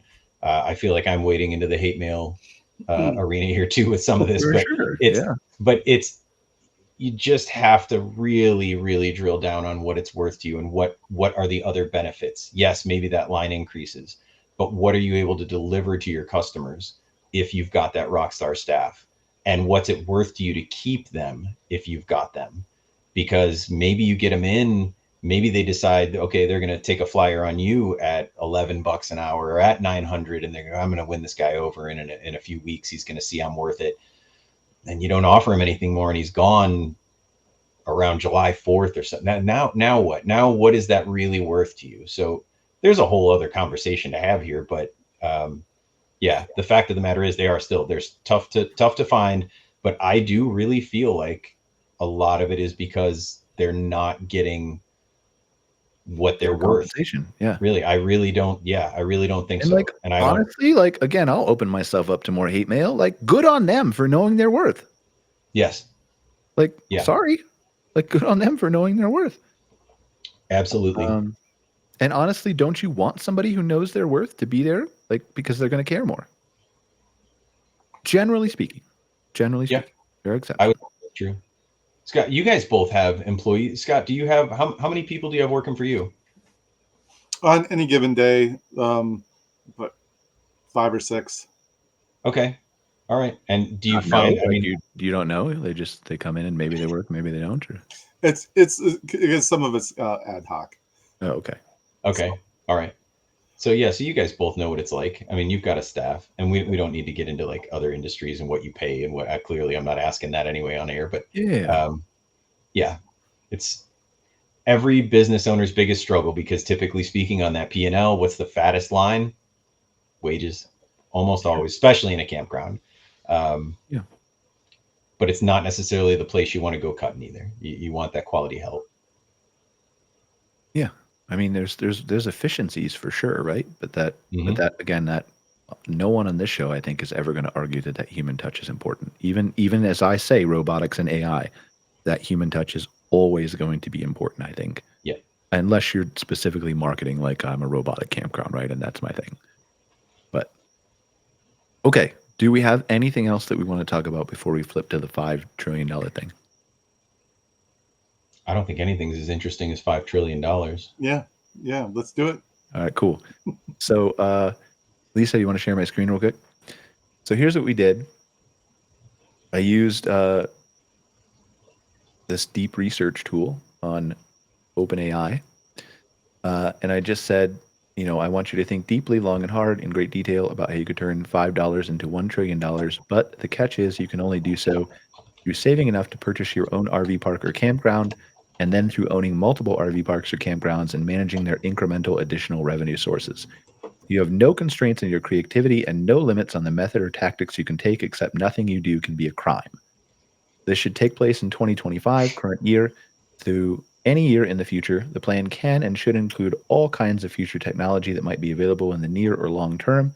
Robots, AI, quantum computing, and all futuristic resources are available to you. Earth is not a constraint. Space travel will likely be a thing, and you can own RV parks or campgrounds on multiple planets, though through futuristic methods one can only dream of. No constraints, no rules, no societal norms. Figure out a way to make it happen. Futuristic investing, foreign planet stock markets, take advantage of currencies on other planets, anything in all caps. And so I had to do a couple more prompts to like get it better, but like I think we'll go down here. Let me go. I think I expanded it down here. Okay. Where's the podcast soundbite? Well, I've got some sound bites, but so like this is the report. So like it went out and searched the internet and got a bunch of data sources. And so this is the thing we're gonna scroll through after I prompted it and got it to give me all the things.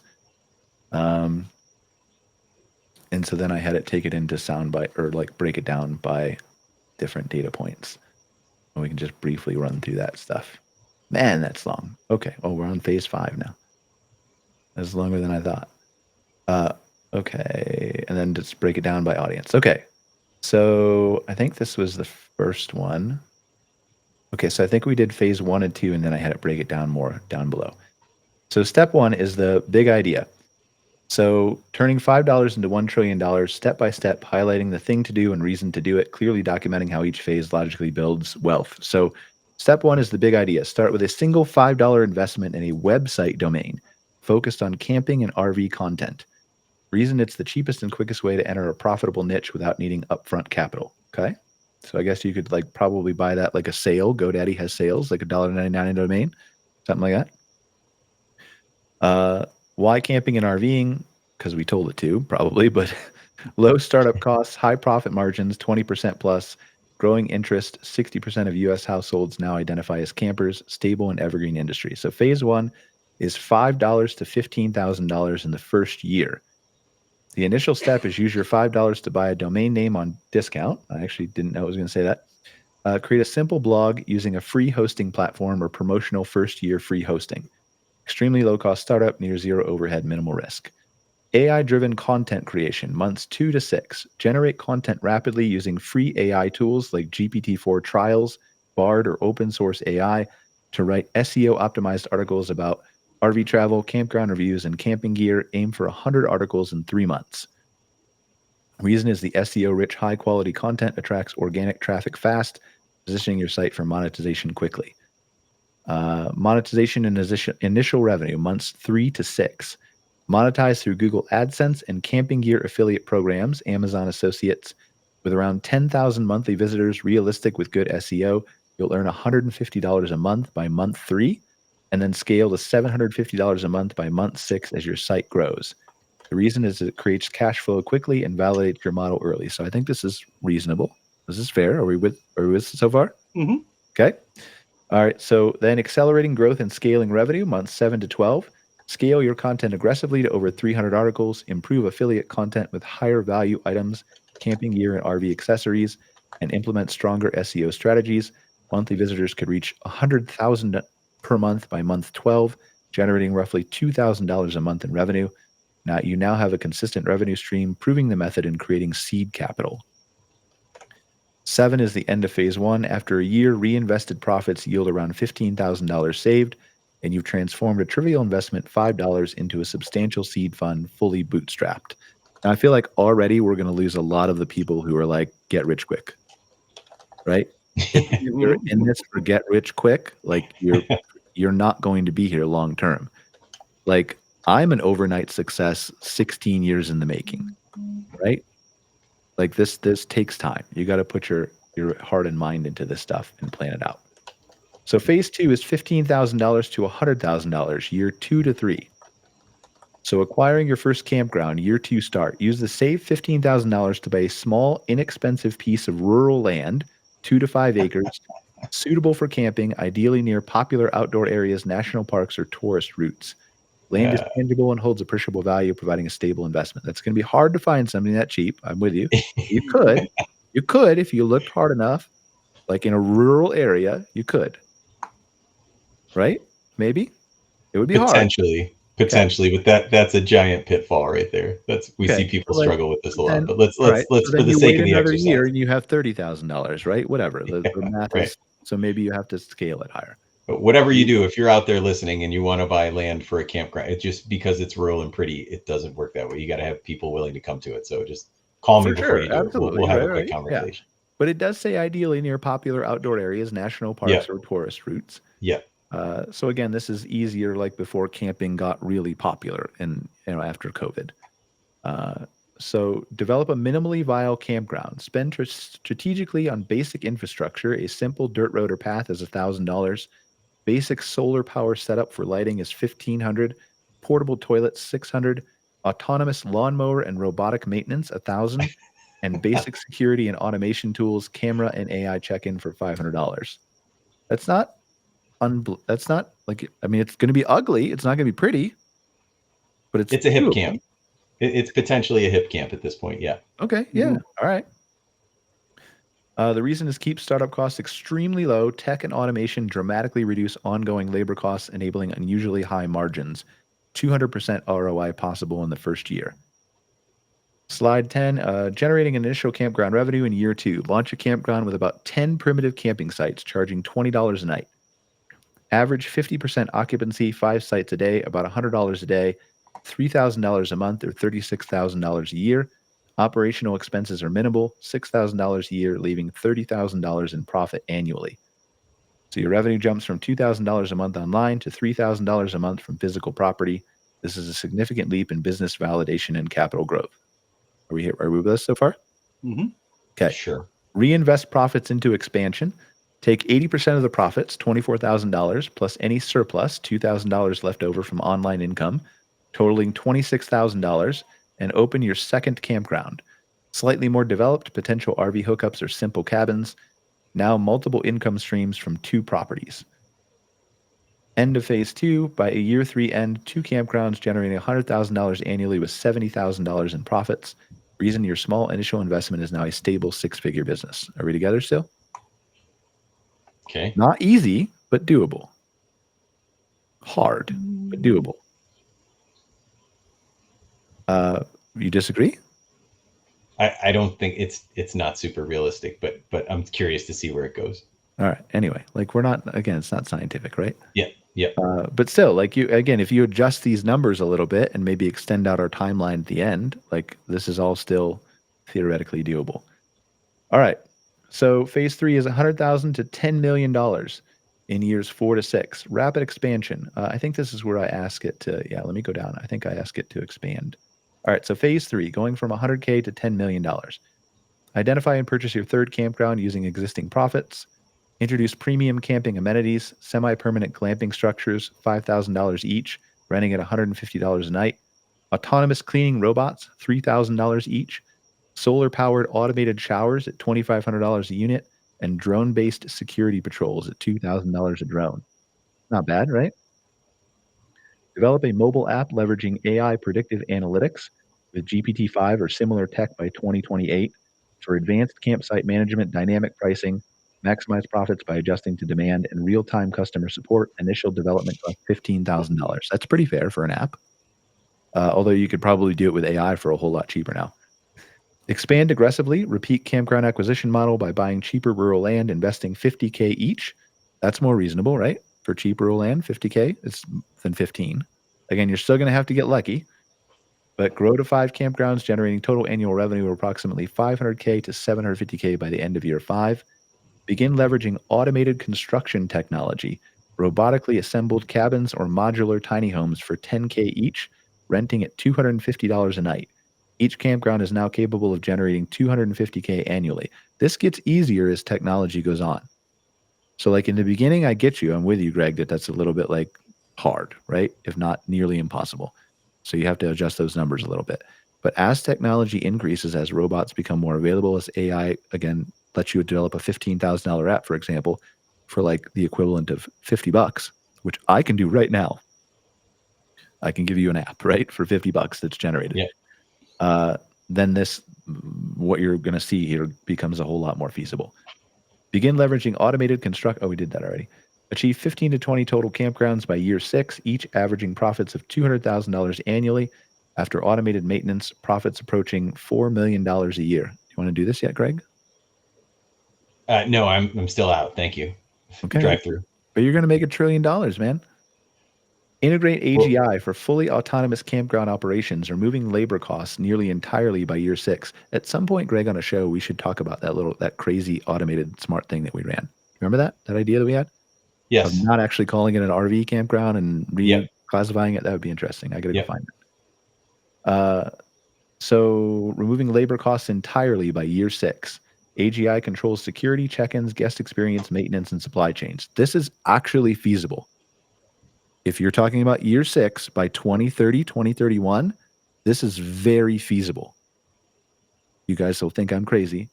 Like, well, you know, Greg, like I've talked to you about some of this stuff, and same thing, Scott. This is for sure feasible in 6 years. Do the listeners know what AGI is? Artificial general intelligence, if you don't know what that is. So the definition is all over the place, but basically when AI is as smart as, or can do, I think the common, most accepted one is when AI can do the tasks of most valuable humans on Earth, is what it's called. But like by 2031, we're going to have way more than that. Market your brand aggressively using AI-driven social media advertising, self-optimizing ads targeting high-income nature-focused demographics. Budget $100K annually, returns 3 to 5x in bookings. That's fair. That's a decent ROI. Valuation hits $10 million due to stable cash flow, brand recognition, and innovative AI-driven operational efficiency by year 6. I feel like at this point, like if you were an existing campground, like multi-park place that has, like you could probably pick up here and then go if you wanted to own get to $1 trillion. I'm not saying it works for everybody. I'm not, right? But like you could. Is that fair, Greg? Like could you just cut off these phases and start here and then maybe pick up? Like I know you don't know what it's going to say. Depending on what your earnings are. Yeah. Okay. Yeah. Potentially. If you've got it all depends on what you've got to invest at this point, right? Yeah. Yeah. All right. So phase 4, expanding from $10 million to $500 million. Use profits and land equity to acquire premium locations globally. New Zealand, Norway, Patagonia, Switzerland, Canada, and national parks across the U.S. Budget $500,000 per location for premium setups. Again, this is land only. You're not buying campgrounds, right? You're just buying land here is what they're talking about. Launch premium, fully automated luxury RV resorts powered by robotics. Facilities include fully robotic kitchens, autonomous vehicle charging pads, drone food delivery, self-driving RV parking assistance, and a robotic valet. I would stay there. Would you stay there? Me? Yeah, anybody. It depends on where it's at. I really just want to know where all you over can the get. place. I just want to know where you've got $500,000 land for premium setups. That's pretty inexpensive, especially 7 to 10 years from now. I mean, maybe like it depends on what kind of economy we're in, right? And how many people need to sell land. So that's fair too. I suppose. Again, I agree with you. The land cost is a little bit low.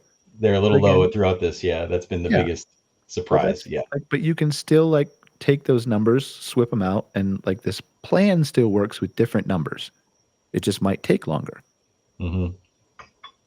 Launch a premium fully automated. Oh, we did that. Secure government subsidies for eco-friendly automated resorts. That could be interesting. Reducing setup costs by 20 to 30% per location. Establish AI-managed marketing campaigns globally, predicting seasonal demand to optimize revenue and occupancy rates.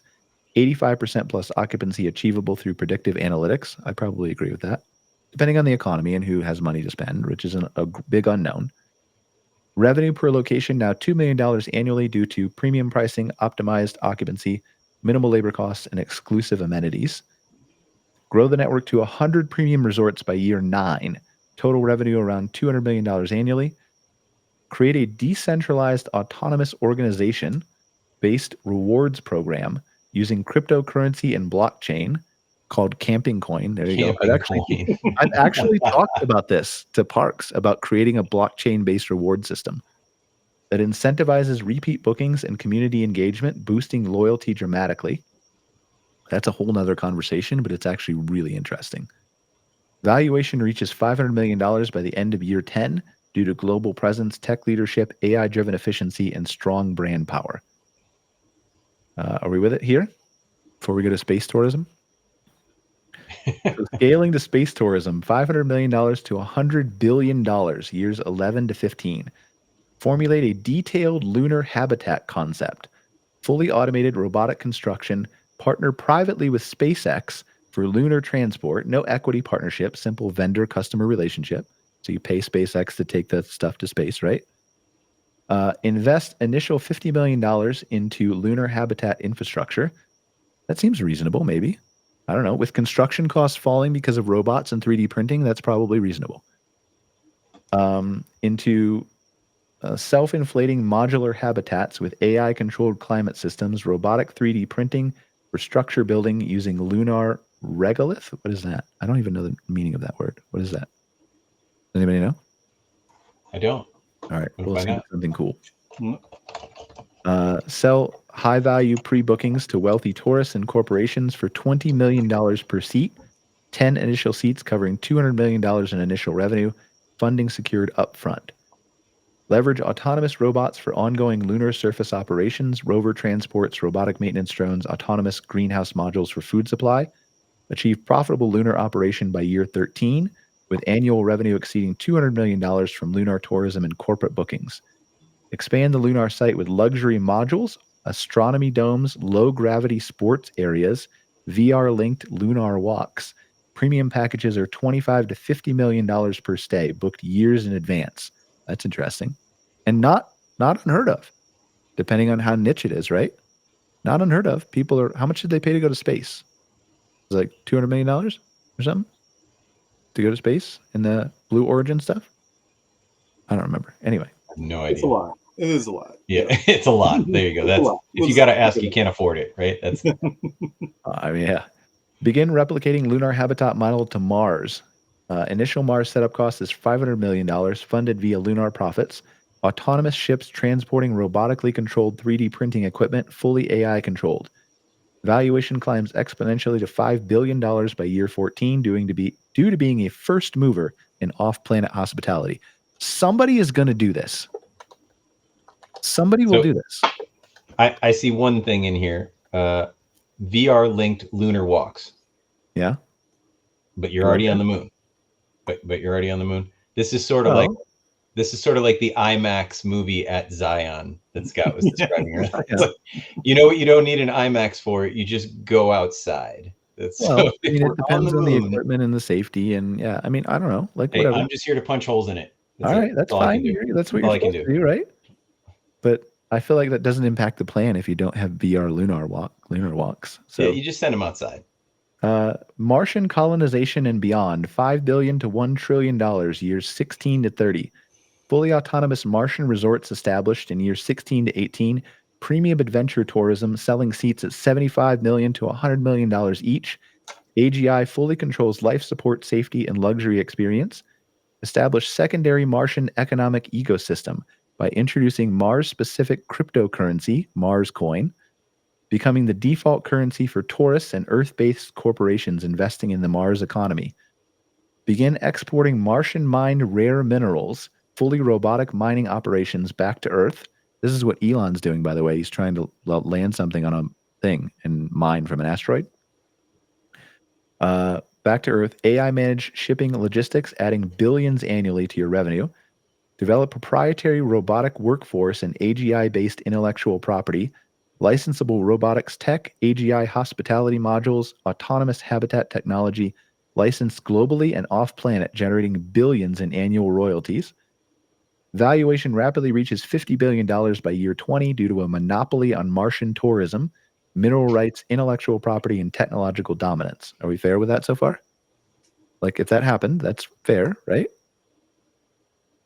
No? Sure. Yeah. I mean, I'm not saying it's likely that you'll have a monopoly on Mars tourism, but if it did happen, if you were an early enough mover, launch deep space luxury resorts in orbit around Mars, Jupiter, and Saturn, leveraging futuristic propulsion technology, fusion or antimatter-based drives available in the late 2030s. Resorts priced $250 million per package booked by the ultra-wealthy global citizens. Begin asteroid mining and establish space-based economic hubs with AI-managed interplanetary crypto or currency exchange and orbital investment markets, generating trillions in trading volume annually and skimming fees from AI-managed platforms. Develop quantum computing-driven economic modeling, controlling interplanetary financial transactions. Use quantum AI predictive finance engines to dominate trading markets across planets, generating billions in daily fees. By year 25, you dominate solar system tourism, resource extraction, and financial markets through quantum AI-driven interplanetary currency exchange valuation. That's a mouthful, isn't it? Step 55 is launch interstellar luxury travel program year 27 to 30, opening AI-managed interstellar resorts on orbiting platforms in nearby star systems, Proxima Centauri. AGI-controlled robotics maintaining fully autonomous, luxurious environment, pricing $1 billion to $10 billion per seat, targeting global elite. Establish proprietary wormhole technology, leveraging future physics breakthroughs in the late 2040s. That's not implausible, the way this is moving. Shortening interstellar travel from decades to weeks, increasing bookings dramatically. Dominate interstellar tourism and investment, holding monopolistic rights over wormhole travel, AGI robotics tech, quantum financial modeling IP, and asteroid mineral claims across multiple solar systems. By year 30, the business expands to dozens of star systems with trillions in annual economic activity, fees, royalties, and exclusive contracts. The AGI system continuously optimizes economic efficiency, outperforming any competitors through quantum-driven economic dominance. Company valuation surpasses $1 trillion, achieved through dominance in terrestrial and interplanetary tourism, robotic AI intellectual property licensing, quantum financial market control, exclusive wormhole travel patents, mineral resource rights, and interstellar real estate monopoly. There you go.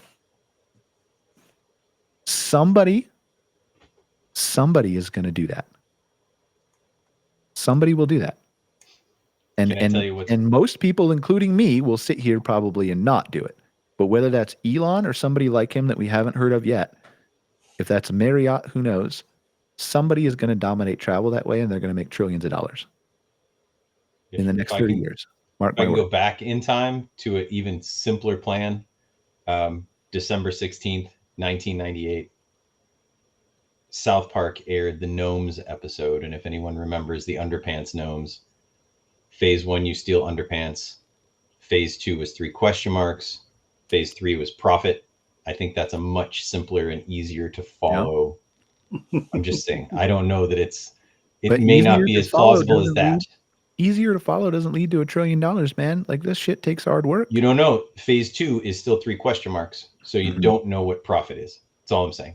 You also don't know that $1 trillion couldn't be worth the same $900 a month you're paying your work camper in 30 years, because we could just keep printing a fuck ton of money, and then so we don't really know, right? But that's what's so fun about this, right? Like, this is somebody will do that. It'll be great to see them do it. It's not a thing that I want and am interested in doing. Probably, you never know.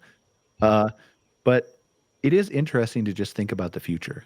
Like, I used to be able to see, I'm not saying I'm right, but I used to be able to extrapolate out 10 years, 20 years. I've always considered myself, because of the crazy amount of work I do in research, in my narrow field of what I know, to be 10 or 20 steps ahead of everybody because of the work I put in. And I really believe that. It's not you can call that egotistical, but now I can't tell you what the world's going to look like in 3 years. I don't have any clue. It is moving that fast. So who knows? Right now, this isn't feasible. The land is the biggest thing. I agree with you, right? But certainly, like, if somebody is ambitious enough to start this shit, they're not starting with $5 either. That's right. Right. So Right. take that into And consideration. once Camping Coin gets launched, we all just retire to the That's it. Bahamas Game over. somewhere. Game over. Yeah. There. I mean, Done. like, really, there is a larger, like, if you guys ever, we should at some point, not saying it next week, but at some point, we should talk about cryptocurrency and blockchain and the benefits of how you could do that at your campground. We actually explored this with a park one time because the ability to run a loyalty program through it to, like, for example, sell, I think the example we gave to them, and this is like, I don't know, 2 years ago. The example we gave to them was selling a site, selling the right to stay one night at a site or X number of sites per year on a site at your park, and having the rights to that be on the blockchain. And then what you can do through that is you can have the ability, you can give the ability for people to resell that to other people through the blockchain. The contract exists, it's unbreakable, you can always trace it. But because you originally created it, you can make the contract say every time the resale happens, you get 10%. And so you consistently make more money as the resale trades hands. It's always traceable. You always know who owns it and has the right to redeem it. Like, and that's just one example of 2,000. We could have a pretty good conversation about that shit, couldn't we? That'd be interesting. Yeah. So, any final thoughts, guys? No, not really. Interesting. I always have final thoughts. I mean, you know how it goes. I'll say no, I don't have anything to say, and 10 minutes later, I'm still talking. No, good stuff. It's interesting. We're in mid-March here, camping season, peak season in the northern tiers. It's right on our doorstep. Yeah.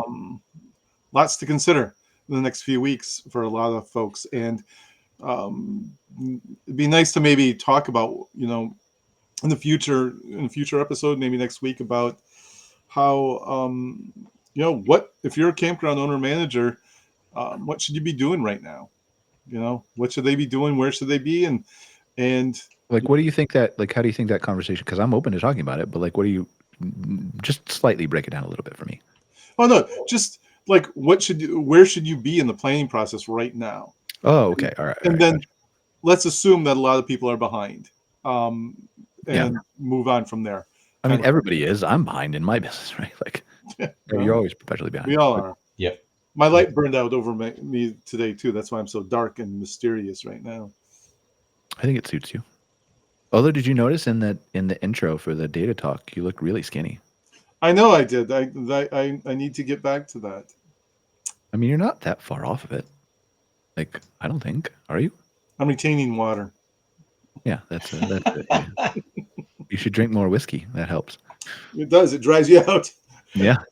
But yeah, that's a good topic. Let's explore that when we have our little wrap-up meeting or whatever, and we can maybe put that on the agenda for next week. I like it. Greg, any final thoughts? Yeah, I'm really pissed at myself that I didn't know what lunar regolith is. Lunar regolith is essentially the fine, dusty particles that make up the moon's surface, and they do NASA is planning to attempt to use it with 3D printing to build structures. And it is also, I knew I had heard of it somewhere. This is where they believe they can extract oxygen from in order to, fill these lunar habitats with oxygen for us to breathe. They believe they can get it from the regolith. And also use it. This is what I'm talking about, though. Like, this shit exists out there, guys. Like, you think this is all made up, fancy, like 3D printing isn't a thing yet, and how are we going to get oxygen? Like, nobody said 3D printing wasn't a thing. Now give Scott and I a little credit. But like 3D printing on whatever you just said, 3D printing from the molecules on the moon, right? Yes, from the lunar regolith. Like, all of this stuff is very fucking feasible. Like, people are actively working on this. Like, I thought it was like a punk band. I didn't know what it was. It's regolith. Now on stage 3, lunar regolith. It sounds to me like a punk band. Now on stage 3, lunar regolith, followed by Weezer. Like that. I don't know. That's just what it sounded like. Maybe if it's a heavy metal band, right? It's like a Megadeth, like a regolith. Yeah.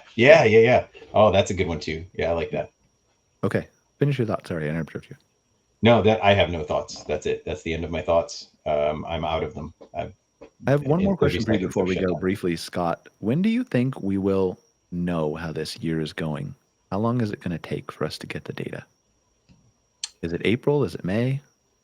I think I'm actually going to push it out just slightly further. I'm going to say June, early June, because I do feel like a lot of people are going to wait and see.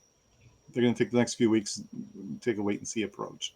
At some point, I think then in April or May, we should have a show about like how it looks now Yep. and whether we think that owners should, like at what point you should start to be concerned. I don't want to use the P word, right? But No. Okay. Yeah, I like that. Yep. cool, guys. Well, thank you for another good show. Appreciate it. It's a great conversation. I think we did a lot of good stuff, right? We had our fun with the $1 trillion. We talked about the macro and micro, and we talked about the work campers and some other things. So I think that format worked pretty good of you guys kind of sharing that email thread and going back and forth and piping in, and it gives us a different kind of set of really good topics to talk about every week. So until next time, For sure. gentlemen, have a good night. Peace out. You guys. Bye bye.